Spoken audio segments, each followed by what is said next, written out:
Et salut les jet skieuses, jet skieurs, c'est Manjet, j'espère que vous allez bien. Aujourd'hui on va parler d'achat de jet ski.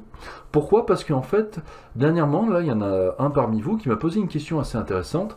En fait il avait besoin de mon aide parce que il voudrait se lancer dans le jet ski mais il ne sait pas dans quoi s'orienter. Et sa question elle est assez intéressante parce qu'en fait c'est vrai que le jet ski c'est un domaine qui est assez large. Et justement ce que je vous propose de voir c'est qu'est-ce qu'il faut faire d'abord avant d'acheter un jet ski.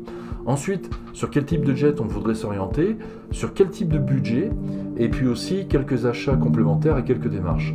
Et ben c'est ce que je vous propose de voir à travers cette vidéo. Allez c'est parti!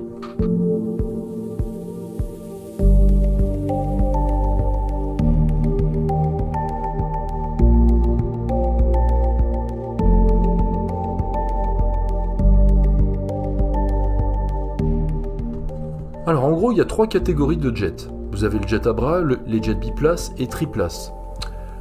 Vous pouvez aller chez un loueur professionnel. Attention, la location de particulier à particulier est illégale si vous n'avez pas sur vous un permis de conduire. Et éventuellement des amis à vous qui en ont peut-être un, donc en tant que passager, voyez avec eux leur usage, leur ressenti, ce qu'ils aiment ou pas avec leur jet. Ça peut déjà vous donner une idée sur une marque, un modèle en particulier, vous plaire ou vous déplaire. Si ça vous plaît pas, c'est pas un problème. Ça sert à rien de prendre un jet si au bout du compte, en définitive, vous vous rendez compte que c'est peut-être pas un loisir dans lequel vous allez vous amuser.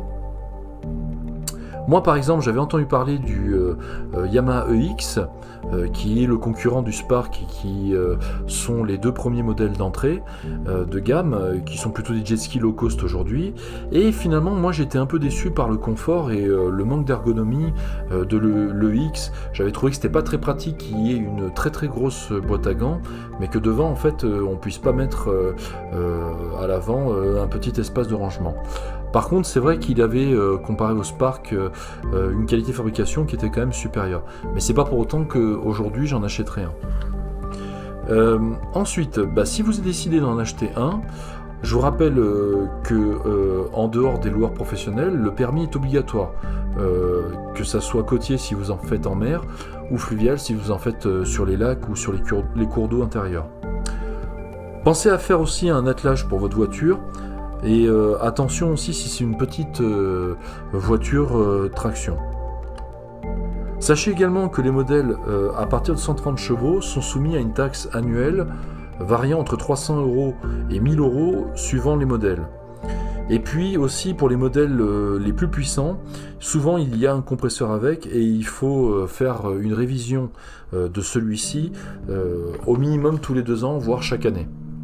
Là où je veux en venir, c'est le budget. Si vous cherchez juste un modèle pour le loisir, pour faire de la balade, alors un modèle avec un moteur atmosphérique fera largement l'affaire. Il sera sans taxe, sans coût d'entretien supplémentaire et il ne consommera pas beaucoup non plus, entre 5 et 10 litres de l'heure, suivant votre usage. En parallèle, quel usage on peut justement faire avec un jet? Alors le jet à bras, ça va plutôt être quelque chose qui va être tout seul et pour faire un peu de freestyle. Les biplaces sont en règle générale des jets qui peuvent servir pour la balade mais souvent optimisés pour on va dire pour la vitesse. Ce sont plutôt les jets les plus sportifs. Et puis vous avez les triplaces qui sont un peu les bons à tout faire. Ils sont polyvalents dans plusieurs domaines. Vous pouvez faire de la balade, vous pouvez faire de la pêche, du flyboard, mettre des bouées, des skis nautiques. Attention d'ailleurs sur ce point, un petit détail, je rappelle qu'il est interdit de tracter une bouée ou un ski nautique avec un jet biplace. Il faut obligatoirement une place pour un surveillant. Pourquoi? Parce que vous êtes le pilote, ensuite derrière vous il y a le surveillant, et la troisième et dernière place, elle sert justement pour la personne qui va être sur les skis nautiques et la bouée. Ensuite, au niveau de l'équipement, chaque membre doit obligatoirement avoir un gilet de sauvetage homologué, un feu de détresse type flash LED et depuis cette année une protection en néoprène de type shorty ou combinaison. En fait ça c'est suite à un accident qui a eu lieu il y a quelques années en arrière où il y a une personne qui a fait une chute et qui a eu de graves lésions à hauteur du vagin. Au niveau des budgets, en gros vous pouvez trouver des premiers prix dans les 1000 €. mais essentiellement de temps, souvent avec beaucoup d'heures au-delà des 300 voire des 500 heures d'utilisation. Souvent ils vont être assez gourmands en essence et en huile. L'entretien va être un peu plus pénible, ce sont souvent des vieux moteurs à carbu. C'est un petit peu comme les voitures finalement, les premiers prix en général ce sont des voitures assez fatiguées. Entre 3 et 5 000 euros, vous pourrez commencer à trouver parmi les premiers modèles 4 temps. Souvent ce sont des modèles d'ailleurs qui n'ont pas une grosse puissance comme je le disais tout à l'heure. Ils sont en règle générale assez fiables économiquement. Et puis entre 6 et 10 000 euros, vous allez trouver généralement des modèles assez récents qui ont entre 2 et 3 ans d'ancienneté. Et puis il y a souvent d'ailleurs en fin d'année des offres assez intéressantes de déstockage, soit de collections de l'année précédente, soit des loueurs aussi qui font un renouvellement de gamme et qui revendent leurs dettes des saisons précédentes. Donc ça aussi c'est à voir aussi, ça peut être quelque chose d'intéressant en fin d'année. Ensuite, quelques petites anecdotes personnelles. Moi, par exemple, celui que j'ai aujourd'hui, mon VX, c'est mon deuxième jet ski perso. Avant, j'avais un FX 140, mais je m'en suis débarrassé pour plusieurs raisons. Sur le coup, moi, je l'avais acheté par le biais d'annonces de particulier à particulier. J'avais eu l'impression sur le coup de faire une bonne affaire parce qu'il n'avait pas beaucoup d'heures de navigation pour un jet ski 4 temps. Sauf que, en fait, en l'achetant le premier jour, j'ai eu une mauvaise surprise. Le jet en gros il est parti 2 minutes et après il est littéralement tombé en panne. En fait c'était la batterie qui avait lâché et puis je l'ai amené en urgence chez un garagiste, chez un concessionnaire et en fait il avait quand même 2-3 petits soucis. Il a fallu que je remette en état, que je fasse remettre en état des sondes qui étaient défectueuses sur ce modèle. Et puis bon, au bout d'un moment, moi j'étais pas très satisfait de ce modèle et j'ai eu l'opportunité de prendre le VX 110, dont j'en suis aujourd'hui très content et j'ai jamais eu de problème avec particulier. Là où je veux en venir, c'est que en plus de ça, assurez-vous effectivement que le jet qui vous intéresse soit en bon état, qu'il soit dans des prix convenables par rapport à la cote. Et également, faites attention vous pouvez avoir des différences d'heures, des différences au niveau du nombre d'heures et aussi au niveau de l'état de la machine et puis de quelques équipements en plus. Par contre, je vais vous donner un exemple. À un moment, moi à l'époque, le mien quand je l'avais acheté, il coûtait dans les 6 000 euros d'occasion. Il était à peu près dans les 10 000 euros neuf. Et pour un modèle qui était globalement en très bon état pour l'âge qu'il avait à l'époque, et en plus qui avait été révisé et qui avait été bien remis à neuf, c'était une très très bonne affaire. À côté de ça, je me souviens, il y avait une annonce, il y avait un gars qui avait l'équivalent du mien, qui avait mis des trucs, des peintures un peu tuning, etc. Et le gars il en demandait quasiment le double et quasiment même un prix plus cher que le prix du neuf. Donc attention à ces trucs là, des fois ça vaut pas forcément le coup. Et puis faites attention aussi aux annonces un peu flatteuses avec des choses qui sont pas cohérentes, qui sont un peu bidons dans la façon dont c'est écrit, quand c'est bourré de fautes d'orthographe, quand manifestement les photos montrent un jet qui est tout crado avec le moteur de travers, ce genre de choses. Pareil aussi, je vous conseille de faire attention aux jets qui ont des pièces assez sportives, par exemple comme des pièces comme des préparateurs comme Riva, etc. Attention à des trucs comme le Free Flow, quand il y a un guidon qui est modifié.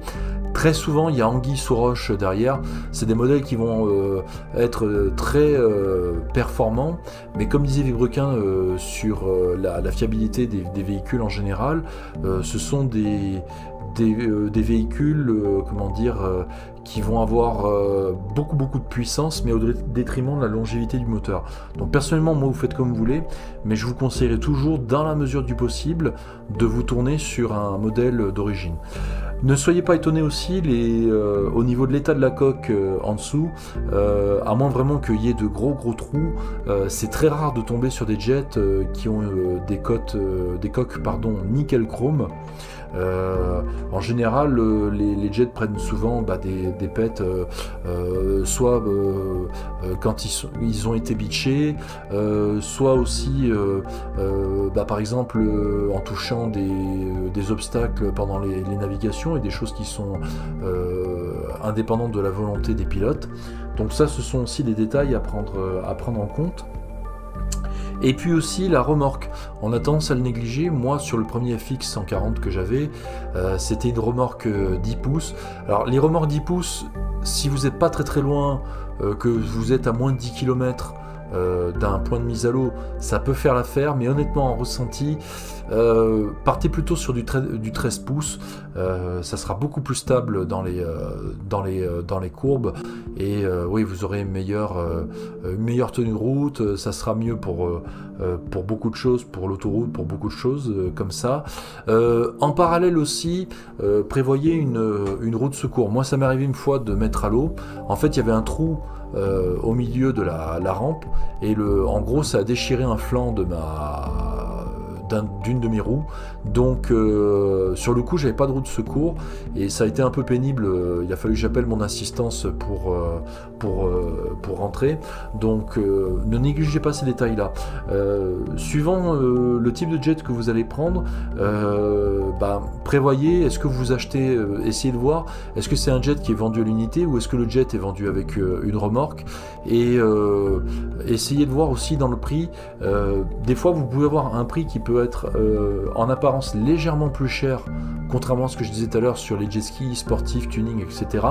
Mais peut-être que dans le prix vous avez justement une remorque relativement complète avec roue de secours, avec des feux étanches pour vous perdiez un peu moins de temps, par exemple pour les points de mise à l'eau.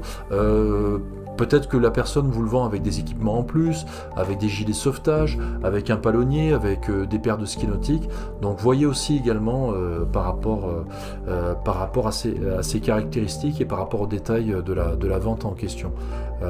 Surtout si c'est de la vente de particulier à particulier. Autre chose aussi, il y a quelque chose des fois qui peut mettre un petit peu de valeur. Bon, moi par exemple à la base mon jet ski n'avait pas de marche arrière et j'ai rajouté un kit de marche arrière sur mon jet. Ça peut sembler anodin, mais mine de rien ça ajoute aussi un petit peu de valeur à celui-ci. Voilà, donc en gros pour résumer, moi je vous conseille aussi pas forcément d'aller vers le jet qui vous plaît, mais plutôt vers le jet qui vous va. Je m'explique, moi au début j'adore le Yamaha GP 1200R, je trouve que c'est un jet qui est absolument magnifique, mais objectivement moi j'ai eu certains retours depuis. Déjà c'est un modèle qui est de temps, j'avais eu l'occasion d'en retester un il n'y a pas longtemps, c'est quand même vachement bruyant quand on est à pleine puissance avec ça, et donc pour la petite anecdote, en discutant avec un proprio d'un GPR, il m'a dit qu'il a été obligé de refaire quand même le carter d'huile parce que le jet, en plus comme je disais tout à l'heure, déjà à la base c'est un biplace qui est sportif, c'est un jet aussi qui a eu des maladies donc avec ça, donc il a fallu qu'il soulève le moteur, qu'il change le carter défectueux, donc ouais, ce sont des frais, alors que finalement vous voyez avec le VX, moi j'ai un truc qui est assez stable, qui correspond bien à l'usage que je souhaite faire aujourd'hui avec un jet, et ça c'est pas négligeable. Également, assurez-vous finalement que le jet soit vraiment en état de naviguer, que vous n'ayez pas de mauvaises surprises comme je disais, que la batterie, il y ait de la charge batterie, que justement le propriétaire ait fait une révision récemment, et qu'il n'y ait pas de soucis sur l'eau. Essayez de voir si le jet justement a été testé, est-ce que la personne vous propose de l'essayer sur l'eau, voilà, regardez un peu tous ces détails. Que vous fassiez un essai ou pas, il est quand même important aussi de voir le jet de près. Il va falloir aussi que vous regardiez à l'intérieur de la coque aussi. Regardez l'état du moteur, assurez-vous qu'il soit en bon état, qu'il n'y ait pas des traces de rouille sur les parties métalliques. Assurez-vous qu'il n'y ait pas des fuites au fond, des fuites d'huile, de choses comme ça. En particulier sur les modèles justement qui ont fait un usage exclusivement en mer, puisque l'eau de mer est beaucoup plus corrosive que l'eau de rivière. Petit truc aussi, si vous faites un essai, assurez-vous que le circuit de refroidissement fonctionne.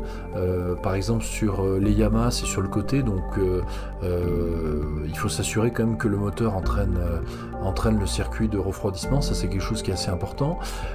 Si vous pouvez regarder également sur le tableau de bord, assurez-vous que vous ayez bien tous les témoins, que le compteur de vitesse fonctionne correctement et que vous ayez de la charge.